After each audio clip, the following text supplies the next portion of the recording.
So on the VN server, they just got the patch notes for version 133, and there is a lot of new information about what is going to be added in this patch. We're going to go ahead and begin reading through it, but do keep in mind, this is going to be applying to the VN server. The dates are going to be a little bit different on the global server, but I will try to tell you what the global server dates are likely to be.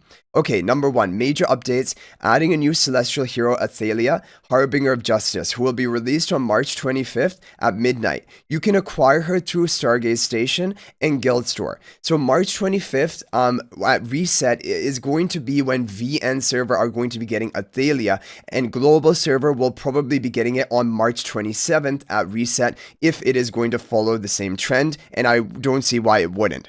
Adding level 2 enhanced forest for Citrana and Salazar. So Citrana and Salazar are going to be getting an enhanced forest upgrade to the S plus skill in this version. And out of these two, Citrana has PvP uses. In regular arena, she can power up the Bonnie comp by helping Bonnie spread her debuff more rapidly and reducing vitality of the enemies. So that is going to be interesting to see if this is going to take Citrana onto another level. Adding the Obsidian Moth character cosmetic set is recolored version, Ethereal Moths, and Haywin's new Serene Snowfall skin to Rosy Cosmetics. This confirms that Haywin's new skin is going to be the pay-to-win Rosy Cosmetics skin, needing a lot of basically pulls on the Rosy Cosmetics, and so a lot of people are not going to be able to afford that. The Obsidian Moth character cosmetic, we already showed what it looked like when we went over the version 133 trailer breakdown.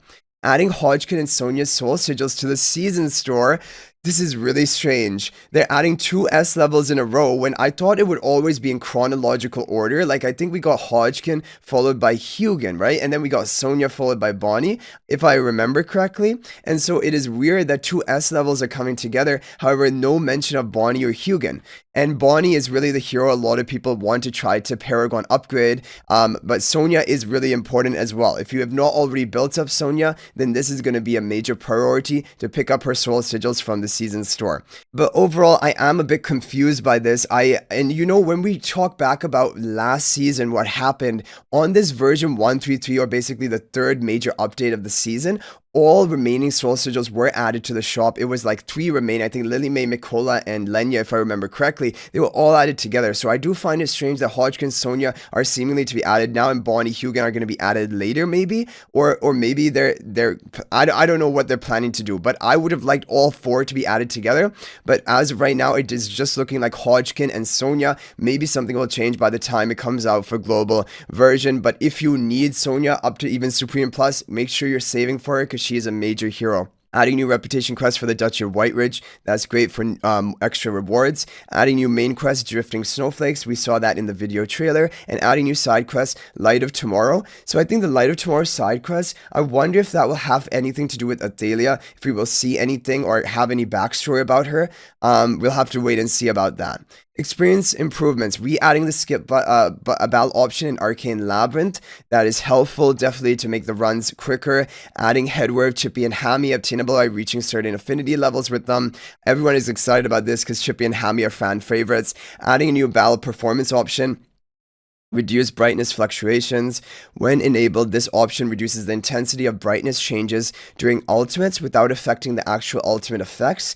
Adding a quick swap option for season faction talents. This is really useful because we have a lot of swap tickets, but one of the reasons I don't swap so freely is it takes a long time to watch all the animations when you're upgrading even just one stage of a faction talent tree, and when you have to upgrade multiple of them. I don't know, maybe it's because I'm lazy or I'm too impatient, but I really wanted something like this as a quality of life feature, and it does sound like this is going to be added. Adding broadcast messages about members' recent activities in guild chat. That is interesting to make it more of a social, basically, aspect where you can maybe things like showing off your performance in different areas, reaching different AFK stages or something. That is definitely interesting. Lowering the difficulty of certain stages in the starter story legend trials. Okay, that does not affect most of us. That would only be affecting new players in the starter story. Optimizing the Clashfronts event. This is also big, including updated map. So even though we're getting another round, or basically 4 games of Clashfronts, basically people are divided about this change. It does offer greater rewards on one hand, but on the other hand, it is a lot of extra effort. But an updated map definitely will mix things up and make it more interesting. So I am looking forward to that. Cross-server matches. Don't we already have cross-server matches? Like we're fighting within the district, and they are cross-server. Is it gonna be widened even further? Upgraded overall rewards. Okay, now I'm happy. Now I'm happy. Okay, already the Clashfronts rewards were good, and we're gonna have even better rewards. Okay, I am excited now about Clashfronts. Even before I was kind of happy because I know it is extra effort, and I'm also a leader, so like it is even more effort for me. But the rewards I feel like are worth it, at least for me who has the time to commit every day to the game. But yeah, I can understand other points of view as well. Optimizing the clear formation display in the records to indicate whether a player used manual controls to clear the stage with the displayed formation. Very interesting. So this is going to be for AFK stages, and this is going to help you when you're copying a recommended formation. You will be able to see, did they use manual controls or not? And then you can watch more closely exactly the ordering of what they did to try and imitate that. Optimizing the wish interface in Lucky Flip and adding a page to show the lucky keys shared by guild members over the past week. So that is nice. Like you can see, and I guess maybe there'll be a leaderboard of contribution who shared the most lucky keys to incentivize people to do more.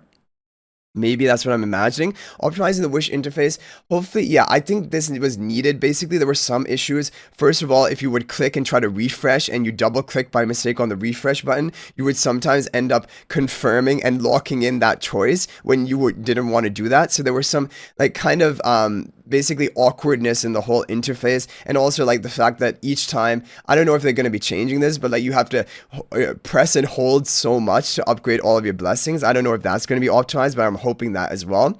Fixing an issue where the performance data displayed on the Guild Supremacy ranking results page didn't match the actual results. Okay, that is just some bug fix.